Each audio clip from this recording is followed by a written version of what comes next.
Welcome back. I'm Chris Sikora, and I'm going to step you through exercise 2, Creo Parametric 6.0. Now in this exercise, as you can see up on the screen here, we have what kind of looks like a cast turbo wheel, you might say. We're going to go ahead and replicate this, and I'm going to show you some tricks on how to do that. We're going to use the mirror tool. We're going to use the pattern tool, and a few others that you're going to see. This does have to deal with a lot of sketching as well. A good introduction to sketching, whereas with the last exercise, exercise 1, we did some very basic sketches. So let's begin. First of all, you can download this if you go to type in V as in Victor, E, R, T as in Tom, A as in Apple, N as in Nancy, U, X as in X-ray, and then 1.com. And then you want to go to the instructional videos, and you'll see right now it's Creo Parametric 4.0. That's going to be soon. My intent is to update that, and it'll be 6.0 soon. But we can still use it. There are a number of new features, and we're going to see those. But you can still build it with the instructions that are in this version 4.0. And so once you get to version 4.0, the training guide, get to page 27. Now we're going to draw actually almost a quarter of what we see here. We're going to draw this profile, and you see it's 2.5 inches from the vertical center line here. There's a little gap of 0.38, or actually 0.375. We have a little horizontal line here that's 0.4. We go down at an angle, which we dimension at 18 degrees, and then go across here, and that's going to be 1/4 inch thick once we mirror it, so 0.125 initially, and then straight up to the left a 1/4 inch, and then straight down and connect, and it'll be 1 inch from there. And then we'll mirror it across, which we talked about mirroring a little bit earlier last week, and we're going to actually see it in action today again. So let's begin. Start with the new part file, and go ahead and label it E2. I'm going to go ahead and I already have E2 here, so I'm going to call it E2B.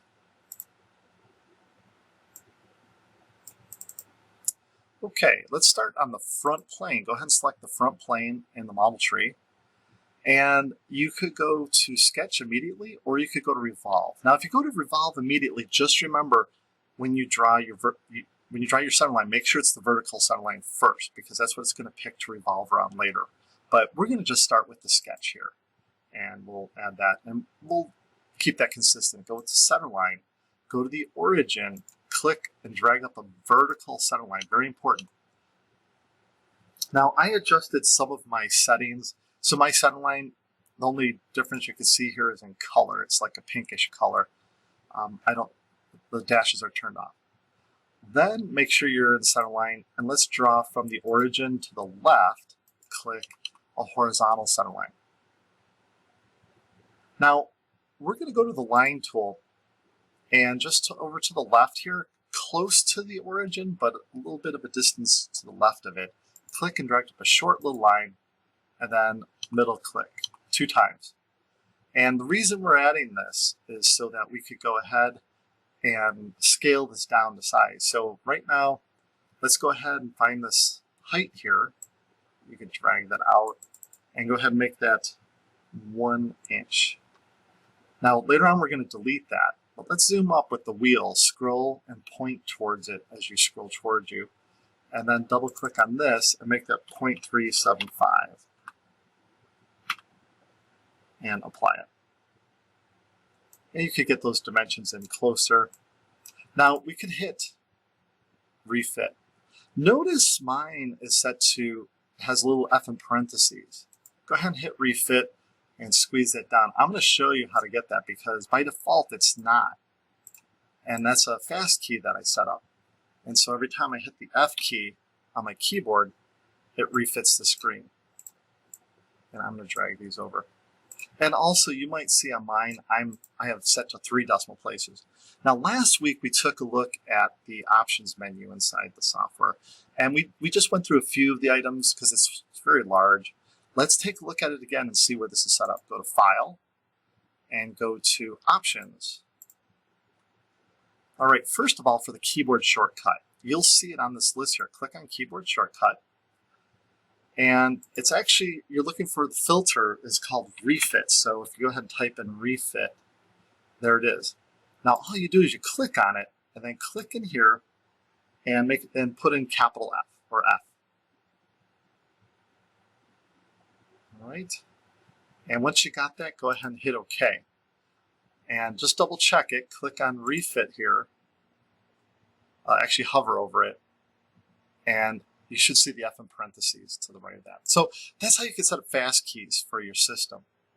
Now let's take a look at the dimensions here and set that to 3 decimal places. Let's go back to File and Options. Now I have a pretty decent graphics card too, as a side note, and I talked about that last week. I have a professional graphics card, so I actually enhanced my image a little bit just to improve it. So under Model Display here, I went to shaded quality of 10. By default, I believe it's 3. Again, only do this if you have a pretty decent graphics card. If you're running off of the microprocessors graphics or integrated graphics as they call it, I would probably not recommend it, but you could maybe try it. Remember though, if you get any sort of crashing or something happens, set it back. Set it back. Okay, and also, by the way, there's a reset all. I'll show you in just a little bit. Once we make usually down in the lower right, you can actually reset everything. Okay, entity display, you can see I have shaded with reflections, edge display quality high, tangent edge solid, anti-aliasing. I set it to 16. That's very high. Again, if you don't have a graphics card that's like a professional graphics card, I don't recommend setting it that high. I was just having a little fun with it. In fact, I'm going to set it down to 4. That takes out the jagged lines, basically. And text anti-aliasing, I set mine to on. And again, if you don't have a powerful graphics card, don't do any of these settings. All right, now as we scroll down here, I believe that was all that I wanted to set on this one. Let me just verify. Yeah. Okay, let's go to the sketcher. And now the number of decimal places for the dimension. By default, it's 2, but you could bump that up. So if you want, you can set up to any value, like even 8 or whatever. So, but again, that's trailing zeros, and we all know what that means. If you're in engineering, the more zeros you add to it, it's a higher precision, the more it's going to cost. So just be aware.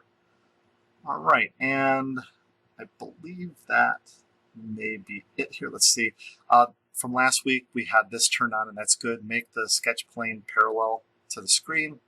The line thickness, I set mine to 1. I've tinkered with it to 2.5, and it's a nice thick font. You could adjust that however you like. 1.5 seems to be a pretty good one too. And here you can see restore defaults. If you set anything that you didn't like, you could always click restore. It'll reset it to the factory presets.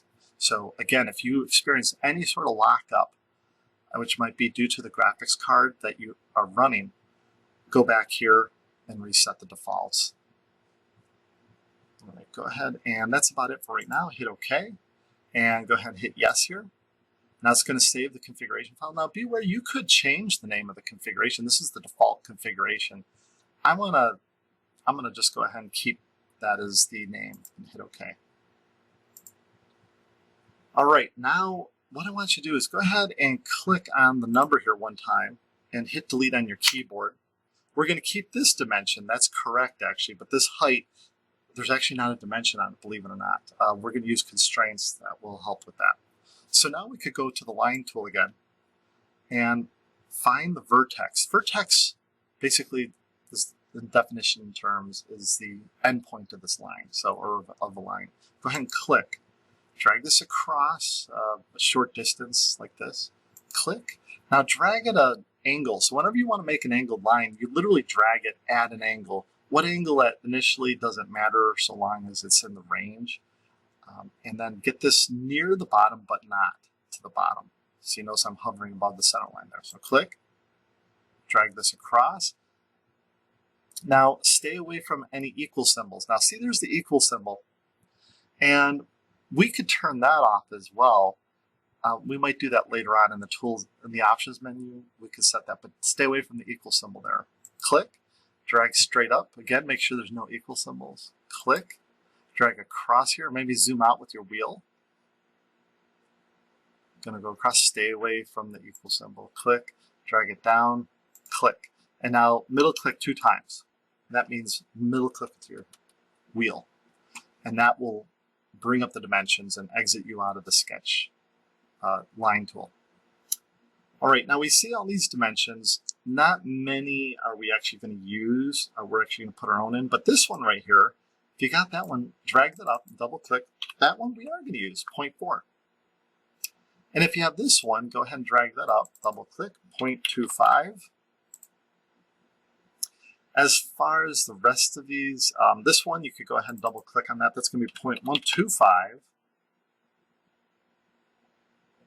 But the rest are no longer what we want. So we're going to leave them weak and then go to the dimension tool. Now, look at the color differences. The light blue means that it's a weak dimension. That's what we want for these specific dimensions, because as we put our own in, those will disappear. The strong ones that we put in will take over.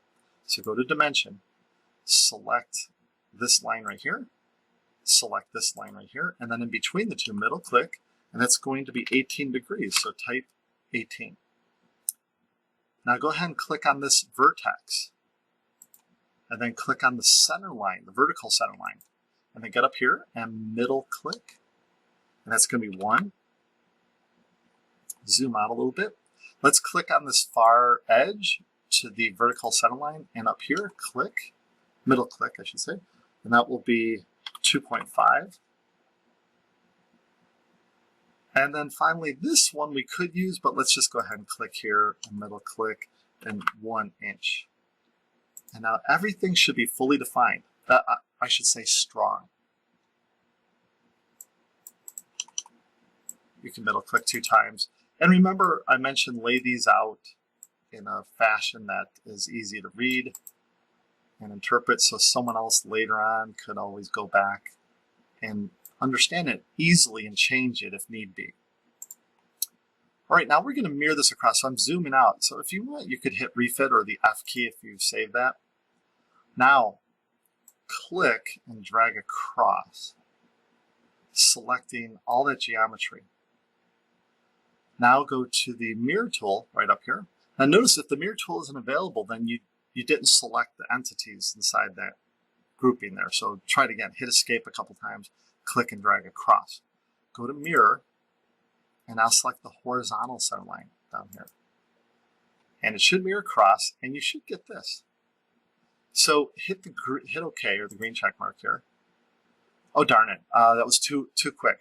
My apologies, but this is good. We actually want to. I want to show you how to edit that sketch because we weren't quite done. Click on the sketch right over here, and the gold ball with the pencil over it, or Control E, is edit definition. So it basically is edit sketch. Now, one thing it did automatically here that we really didn't want is this length here.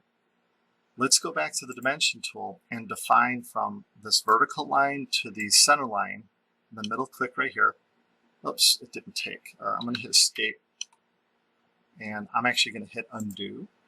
Let's try that again. I'm going to try center line to that vertical line and then middle click. There we go, 0.375. Hit enter. That's one dimension we definitely want to keep. You'll notice some other dimensions, like this one carried over to 2, whereas this one didn't. Not entirely sure why that was, but somewhere in the algorithm it figures that out. If anyone knows exactly why, go ahead and put that in there, although I'm expecting it's something behind the scenes in the code. So anyhow, let's go ahead, and now we could hit OK and go to Revolve Boss Base. And it should revolve without you having to select anything. Now the key to that, and I learned this actually a couple releases ago because it's actually something that I either heard and forgot or just didn't know. And I was having difficulty in one of my sketches where I couldn't revolve properly and I had to go in and select it. And someone below on YouTube said, hey, did you notice the first line you drawn? Apparently I must have drawn the horizontal line first, so just be aware that can happen. So it's kind of interesting how that works. Go ahead and hit OK. And you could hit F on your keyboard for zoom to fit. All right, now what I'm going to do is I'm going to set this up with shading with edges. And let's go to the round tool and set the rounds to let's see here, 0.06. Actually 0.1, sorry. Select this edge here, select the edge at the bottom, select that edge there, and let's get this edge, this one here, roll it, click here, and then these two edges here and here.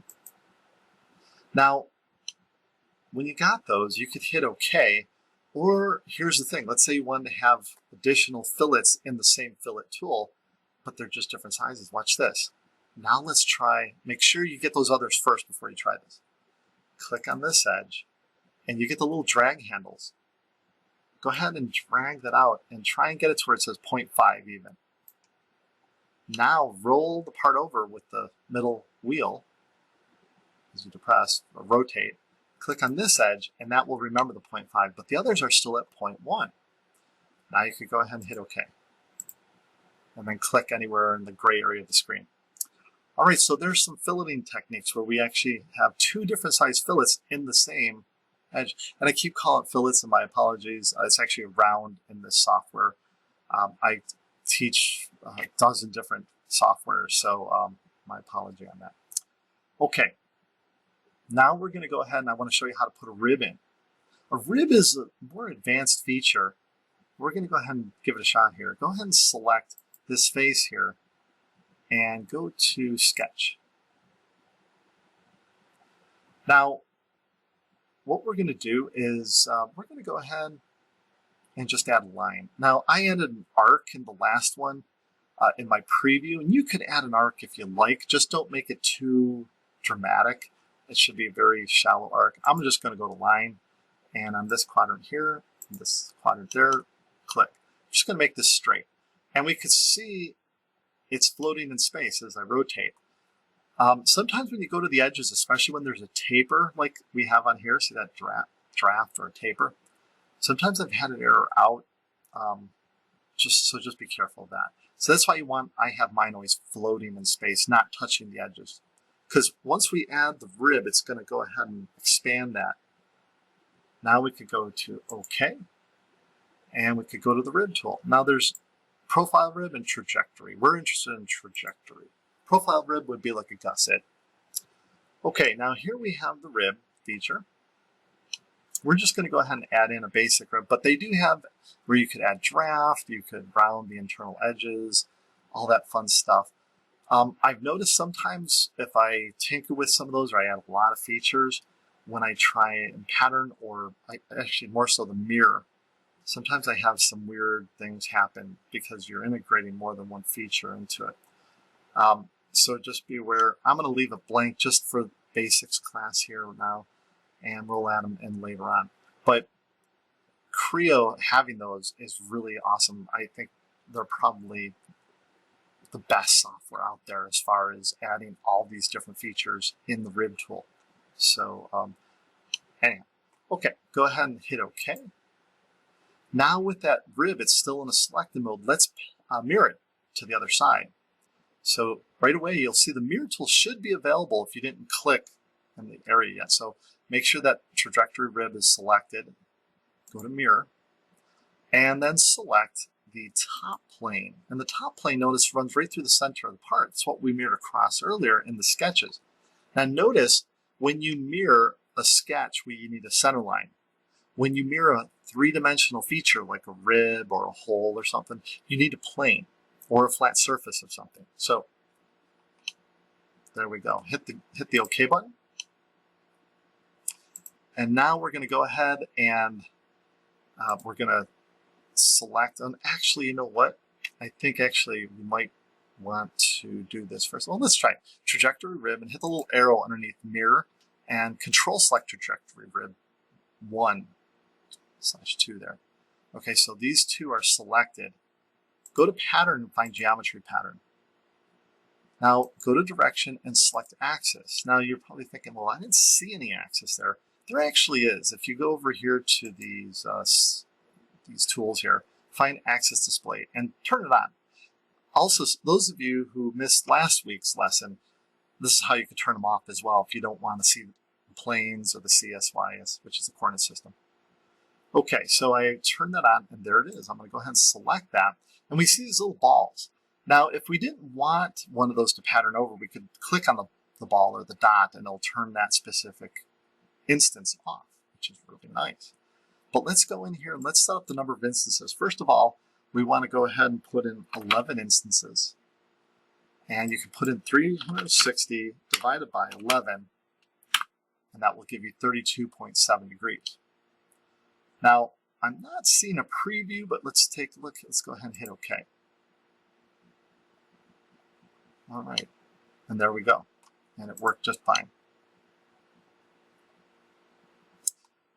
Okay, now we're going to enhance this a little bit more. We're just going to have a little fun, because if you were to put this in your portfolio, yeah, it looks pretty cool. You know, especially for your second day of class, it's not too shabby. But let's enhance it a little bit more, like what we saw with my earlier part. Like here, you can see I have these scallop cutouts here, okay, on both sides. And then we'll paint it too. All right, to get those scallop cutouts, select the front plane and go to Revolve. Now we're going to go to the Revolve feature immediately. Now go to the Centerline, and actually before we do this, just so no one else has an error or does anything an error, I want us all to be on the same view orientation. So View Manager, not View Manager, I'm sorry. Here, go to Front. Okay, there we go. All right, now go ahead and click on this origin, drag it straight up the middle, click to release it. Go to the circle tool and get to this area right here. When you get to the midpoint, click and drag on a circle, middle click 2 times and make it 1 inch. Now go to the circle tool, and this is where the automatic relationship for equal or constraint is actually really nice. So that's why I left it on. So click here, right about here, what would look like a midpoint, but you're not really finding a midpoint because true midpoint's on that right there. But get in between there. Click and drag out a circle. When you get the equal symbol, click. Now go down here and align to that one, get on the outside, click, and when you get the equal symbol again, click again. Now middle click 2 times. And let's set this to 1.25. All right, now we could go ahead and hit OK. Now it will spin center around there. Now look at that. Well, we don't want those donuts though there. Instead, select Remove Material. And look at that. Hit OK. And now we've just made what, in my opinion, looks like a very extraordinary part for a new user. Okay, and a great little portfolio piece that you can put in and be very proud of for a second day of class. Not too bad. Okay, and if you recall, if you want to dress it up a little bit, let's go to View and let's just have a little fun with it, again, for your portfolio. And you hear me talk a lot about portfolio. The portfolio is probably the most valuable thing you could take away from this course. More valuable than the grade. To show an employer what you're capable of doing. Right here, if you brought this to them and put this portfolio down on the desk, you have something that they know what you're capable of doing. And especially if you do the labs. Because the labs, those you do on your own. So, and also if you dress them up beyond what the ordinary is, that's going to show a level of knowledge that surpasses the average person. Okay, I should say the average user. Okay, now with this, let's go over here to perspective, set it to perspective view, and hit appearances right there, the little arrow. And I'm going to go to, let's see, we have painted red, And then we have plastic red. The painted red's really pretty neat. So I'm going to click on that. And I'm going to go over here. And you can pick whatever you like, by the way. Pick whatever you like. Actually, clear, by the way. You know what? Maybe I'll show that to you first. We haven't seen any glass. The PTC glass. Let's try this one first. Now go over here to the filter and select part and click anywhere on the part and then middle click. Now it looks like wireframe. Don't panic though, okay? Over here, set it to shading with reflections. You could turn on ambient occlusion. You could even turn on screen or scene background, and it's going to look considerably better. Those of you who don't have the rendering tools, this is about as good as you're going to get, which is actually still pretty neat. Okay, now we could go to appearances, and I'm going to select the red, PTC painted red. And with this, I could select this scallop surface here, and then middle click, and you'll see it will add it there. Go back to appearances. I'm going to select the whole, middle click. Now let's see what else we could do. How about this little rim, the one underneath there. Oh, don't forget to hold control when you're doing this. And maybe this one too, a middle click. And I think that maybe one more. And you could add whatever colors you want.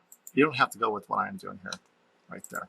Okay, now that we have that, we're ready to render. So go to Applications and Render Studio and sit back. And again, if you have a high-end microprocessor with multiple cores, the more cores you have, the faster that this is going to render.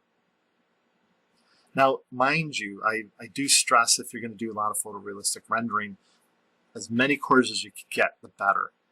But that's only for photo rendering, and there's a couple other features that might take advantage of multi-threaded applications. Multi-threaded means the ability to take advantage of all those little CPUs.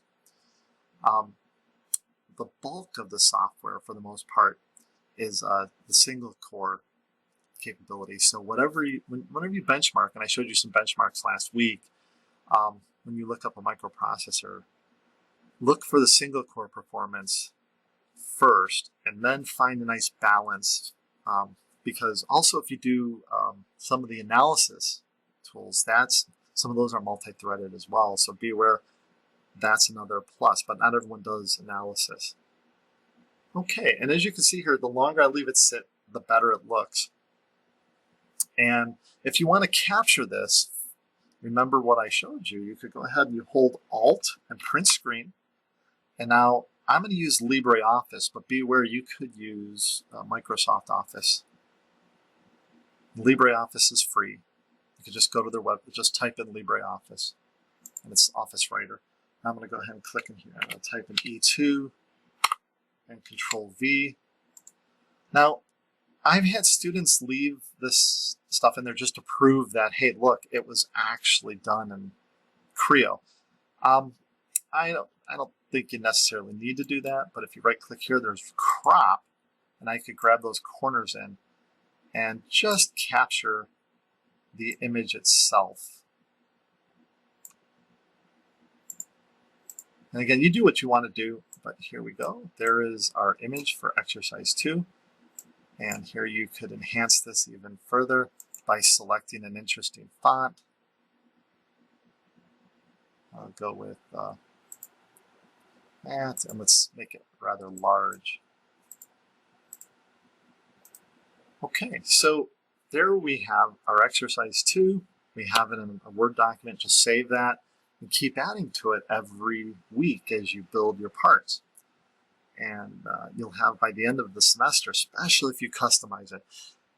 Those of you, especially in the region that I teach, you want to customize your models because, again, it's showing a level of capability, as well as someone else from my class might actually have the same portfolio or something very similar, and you want to make it look like you enhanced yours even further. Okay, now this is the part where I tell my students to pause and try giving this shot on your own. What we're looking at, you can see this bolt here. It's your intention to build it. And it's just 2 inches in height, 1.7 for the shaft, 0.1 head, and then a radius that goes over the top, diameter 0.5. And we'll look at what that radius is in just a moment.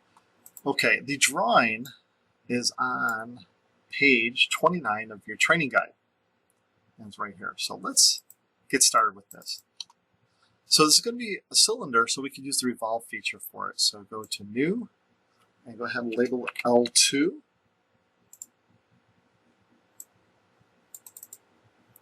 And let's go ahead and we'll start with the Revolve feature. Go to Revolve, and we're going to go ahead and select the front plane. And first put in your vertical center line. So at the origin, click and drag up a straight vertical center line. In the middle, click 2 times. Now to get to scale, go to the line tool and draw a line vertical. In the middle, click twice. Drag the dimension out, type in 2, maybe get it in there, and now you can hit refit. For those of you who worked on this earlier, you know, we changed it to the F key. So if you want to see how we did that, go to the very beginning of this lesson, and you'll see where we go to the options and customize the shortcut keys. Just as a review, I'll just show you. Options, file options, and keyboard shortcuts, and like you would just type in refit. And there it is, F, and you'd be able to type that in. Okay, now go to the line tool, and let's finish this off. Now the geometry seems to disappear. No, don't worry about it. Just click, drag a line across like this, a short little line, click. Now remember, we're all ready to scale, so we could kind of get a good idea what the height should be. Like this one doesn't go too far up, maybe about 3/4 of the way. Click, this comes out a little bit, stay away from any equal symbols, drag up a little short line like that, and then middle click twice.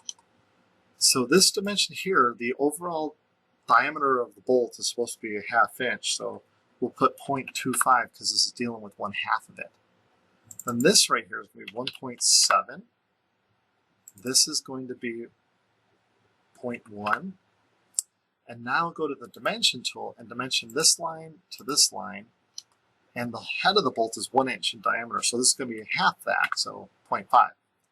Now we could go to the 3-point arc, click on this corner to this corner, and you'll get it to snap. See when it snaps perpendicular? See, look in the center, there's a little perpendicular symbol. That's it. Click, and middle click 2 times. So it's defined now by that center point, and that's what we want. We don't want it to be off center. In the actual training guide, it shows a dimension. You don't need to put that in there if you do it this way. All right, let's hit OK, and it should revolve it automatically for us. Hit OK. Let's put in the chamfer. Click on chamfer, 0.03, distance to distance. Select this bottom edge, hit OK. Now the cut through. This is hard for most people to comprehend because it's a rounded top already, and how are we going to cut that in? But here's the trick. Select the front plane, go to extrude, go to Centerline, and draw from the base up a vertical center line. Now go to the line tool, and up here, away from the model, click, drag a short little line to the left, click, drag an angled line. It's kind of like we're drawing the screwdriver itself, or at least the tip of it.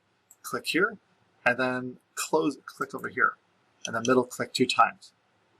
Now we want to mirror that across, so just click and drag across, go to mirror, select the vertical center line, and now you've got it mirrored.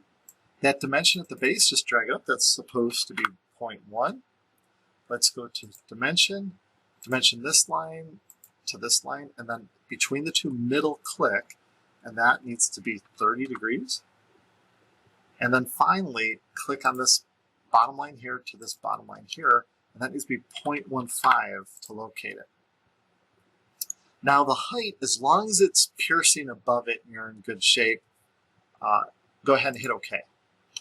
Rotate a little bit with the middle wheel, just hold it down and drag it, and you'll see it's not set to remove material yet, which we need to hit remove material, but it's only cutting out a small segment. So the depth here, change this to mid, extrudes on both sides, grab the little points and drag them out well beyond at least 2 inches. It's only an inch diameter, so technically if you wanted it exact, but I'm making it a little bit larger in the event that we change the bolt head style, size someday. Hit OK. And now we have our bolt. Okay, the next thing is the quiz. Now the quiz you see right here, I'm going to go ahead and go through it, but I'm not going to release it until after everyone turns in the quiz that they model. So if you look at this, remember you could download it, or here actually I could just go to rotate counterclockwise. It's a 6 by 3 inch block. It's 1 inch thick. Then there's fillets, the radius of 0.25 and TYP. What is TYP? It stands for typical. So any fillet, or I should say round in the software, or radius, is always going to be 0.25. Now you might say, well, right there, why did you mark that one then? Why didn't you just let it be? Because unfortunately with that one, when I used to give this test out, or this quiz, everyone thought that was a chamfer. You can't really tell. So I had to put that on there so that you know it too is a radius. So there's a total of 5 radiuses of 0.25. 1, 2, 3, 4. So put those in first. Then the chamfer, go to chamfer, and the chamfer here is called out at 0.125 at 45 degrees. So you could use that 45 degree option, or D times D, distance times distance, because it's a 90 degree edge that you're putting it on. You could just put equal distances, 0.125, and it'll come out 45 degrees. So either way is fine. All right, now this part's a little confusing because of this drawing. You see it's 0.75 for the height of that boss. It's going to be centered. So make sure you extrude that up. By the way, leave the holes for last. Okay, don't put, or I should say the center hole for last. The other 4 holes, you can put those in when you put in the base extrude. But as you can see here, so that's 3/4 of an inch in height. The diameter is 2.25, and the hole itself is a through hole of 1.25. And so there's a little image of it shaded. So I will release that video after everyone's completed this and turned it into me, and you can see how it's done. Okay. And that completes exercise 2.